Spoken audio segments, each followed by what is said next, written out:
नाजरीन, जब इस टीम पर प्रेशर पड़ेगा, जब प्रेशर की सिचुएशन होगी, जब ये चेज करेंगे, जब क्वालिटी स्पिनर्स आएंगे, जब टर्निंग ट्रैक होगी, जब इनको फ्लैट विकेट नहीं मिलेगी, तो ये टीम, ये बैटिंग लाइनअप एक्सपोज होगी।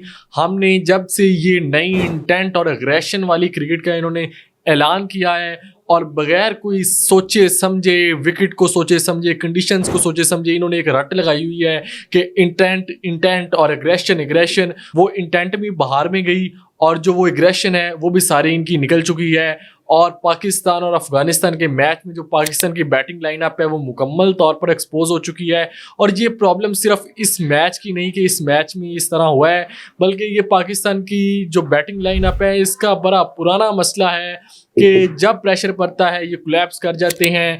वो पहले बाबर होता था या रिजवान होता था तो वो थोड़ा सा एंकर रोल खेलते थे, तो उस पर जो कोलैप्सिंग सिचुएशन को, उस ह्यूमिलेटिंग डिफीट को थोड़ा सा बचा लेते थे।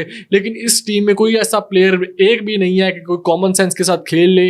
170 का स्कोर है, पावर प्ले में 52 हो चुका है, 8 से नीचे की रिक्वायर्ड रन रेट है, 6 बैटर्स आपके पास पड़े हैं, 8 बैटर्स के साथ आप खेल रहे हो, 3 बॉलर सिर्फ खिला रहे हो, 8 बैटर्स के साथ आपसे 14 ओवरों के अंदर 100 रन भी नहीं बन रहा। और इसमें जो पाकिस्तान की अगर इस पूरे मैच में बात करें तो पहले तो पाकिस्तान ने 170 रन खाए, वो फिर भी बर्दाश्त के काबिल बात है क्योंकि T20 क्रिकेट है और हम समझ सकते हैं कितना स्कोर हो जाता है। लेकिन उसमें भी पाकिस्तान के जो आगा सलमान की कैप्टनसी में बहुत ज़्यादा लो बॉल्स पाए जाते हैं।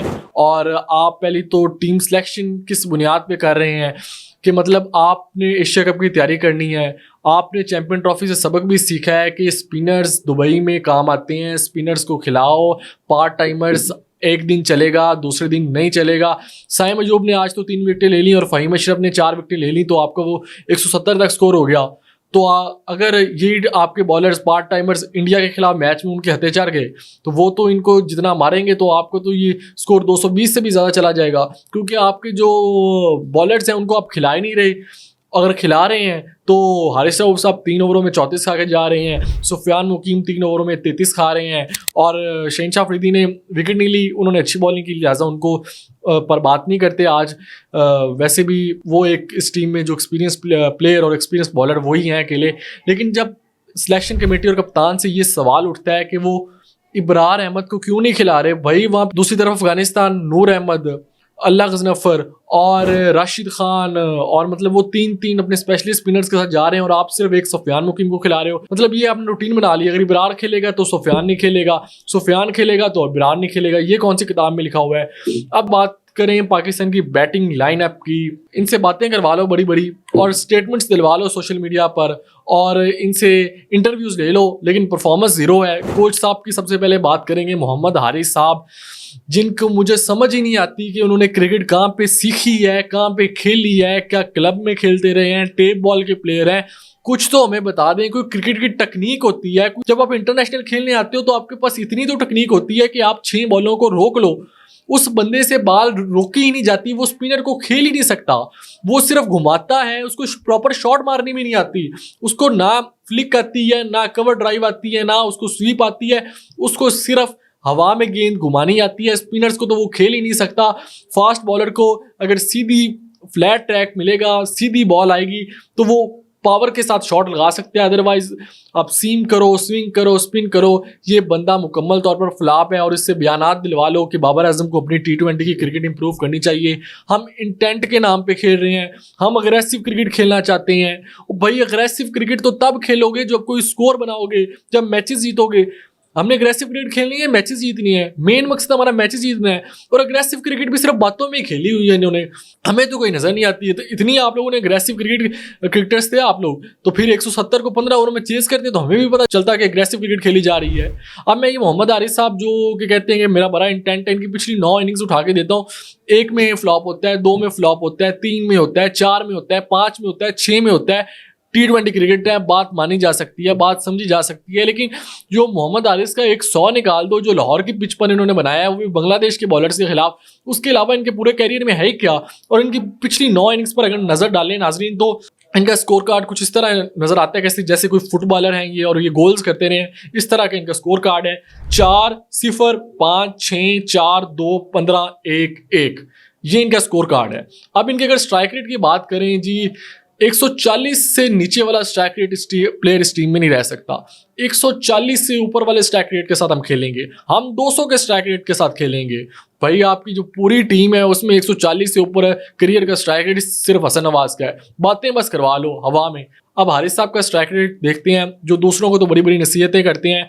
जनाब का स्ट्राइक रेट पिछली 9 इनिंग्स में 75 0 22 360 80 100 80 50 25 46 बॉल्स पर 38 रन किए इन्होंने पिछली 9 इनिंग्स में, जहां पर इनकी एवरेज 9 की है। और इनका जो स्ट्राइक रेट है वो इनका 40 बॉल्स पर 38 रन किए इन्होंने पिछली 9 इनिंग्स पर। इनकी एवरेज जो बनती है वो 7-8 की बनती है और इनका स्ट्राइक रेट 80 का बनता है। 80 का स्ट्राइक रेट से आप पिछली 9 इनिंग्स खेल रहे हैं और आप इंटेंट और मॉडर्न डे क्रिकेट के बहुत बड़े दावेदार बनते हैं और आपसे बयानात दिलवा लो जितने मर्जी, आप बयानात देने के लिए बहुत तैयार हैं। अब ये तो बात होगी मोहम्मद हारिस की। अब दूसरी तरफ आते हैं Fakhar Zaman. Fakhar Zaman no doubt exceptional talent, exceptional player ODI cricket के अंदर। T20 क्रिकेट के अंदर फ़खर ज़मान, सॉरी टू से, फ़खर ज़मान की कोई परफॉर्मेंस नहीं है और इनके आज 100 मैचेस मुकम्मल हो गए हैं और 100 मैचेस में इनकी 1 से 2 मैच विनिंग इनिंग्स हैं, उसके अलावा कोई मैच विनिंग इनिंग्स भी नहीं है। और इनकी जो एवरेज है T20 में वो 20 की एवरेज है और अगर 20 की एवरेज के साथ स्ट्राइक रेट भी 200 का होता है तो बात काबिल बर्दाश्त थी। स्ट्राइक रेट भी 131 का है, तो फिर हमने जो अपने प्लेयर 50-50 की एवरेज के साथ बाइट बिठाए हुए हैं, इतने स्ट्राइक रेट से तो वो भी खेलते हैं। अब इनका अगर कल का स्कोर कार्ड चेक करें तो साहबजादा फरहान 18 रन, 138 का स्ट्राइक रेट, साइम अयूब 0। साइम अयूब मतलब इनसे भी बातें करवा ले। मैं साइम अयूब की स्टेटमेंट सुन रहा था, मेरे लिए जो पर्सनल परफॉर्मेंसेज मैटर नहीं करती, अवार्ड्स मैटर नहीं करते, टीम जीत रही हो तो कोई प्रॉब्लम नहीं। और भाई टीम तब जीतेगी जब आप पर्सनल परफॉर्मेंसेज करोगे, जब स्कोर बनाओगे तो टीम जीतेगी। एक तो ये पता नहीं हमारी मीडिया, एक्स क्रिकेटर, ये सब का कसूर है। इन बच्चों के ज़हन में ऐसी बात डाल दी है ना कि आपने बस ये स्वीपिंग स्टेटमेंट दे देनी है कि जी टीम के लिए खेलना है, खुद के लिए नहीं खेलना। और टीम के लिए कैसे खेलना है जब आप 0-0 पे आउट हो रहे हो, तो टीम के लिए कैसे खेल रहे हो। इसके बाद फ़खर ज़मान 25 रन 18 बॉलों पे। आज कुछ बेहतर इनिंग्स थी लेकिन मैच विनिंग इनिंग्स तो नहीं थी। आप इतने बड़े प्लेयर हो, मैच जितवाओ। सलमान अली आगा 15 बॉलों पे 20। और सलमान अली आगा मतलब किस घमंड में रहते हैं, क्या मतलब इतना एटीट्यूड तो विराट कोहली का मैंने नहीं देखा। वो बंदा रनिंग किस तरह कर रहा है भाई, तुम कोई चहलकदमी करने आए हो, क्रॉस रनिंग कर रहा है और रनिंग करते हुए वो रन आउट हो रहा है।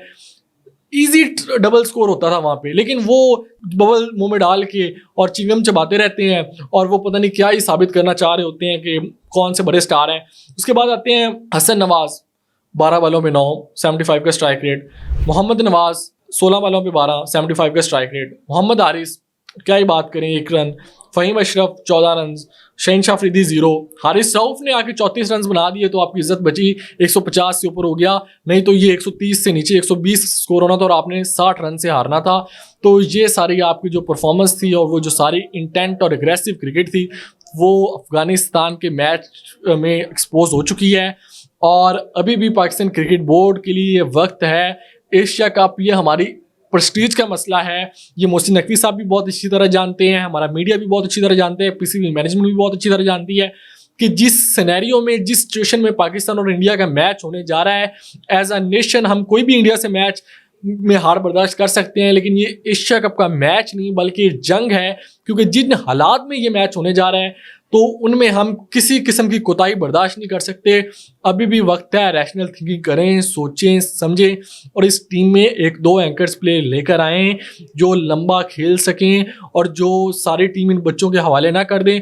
ये तो फ्लॉप हो गए तो क्या होगा, यंग टीम थी, हार गई, फिर आपने दोबारा उन्हीं प्लेयर्स को लाना है। अल्लाह ना करे आप एशिया कप में आपके साथ अपसेट होता है तो आपने उन्हीं प्लेयर्स को दोबारा लेके आना है जिनको आज आप निकाल रहे हैं और निकाला हुआ है। तो फिर जब बाद में लेके आना है तो अभी आप बीच में से एक आधे प्लेयर को ले आए जहाँ पे 140 होगा, जहाँ पे 150 होगा, उनके 50-60 रन मैटर करेंगे। और जब भी आप 30-40 रन से हारेंगे तो आपको ये चीज़ टॉन्ट करेगी कि हमारे पास एक एंकर प्लेयर की कमी थी और दूसरा अपने स्पिनर्स को प्रॉपर चांस दें, 4 बॉलर्स के साथ जाएं, इतनी रेलू कट्टा ऑलराउंडर टीम ना खिलाएं।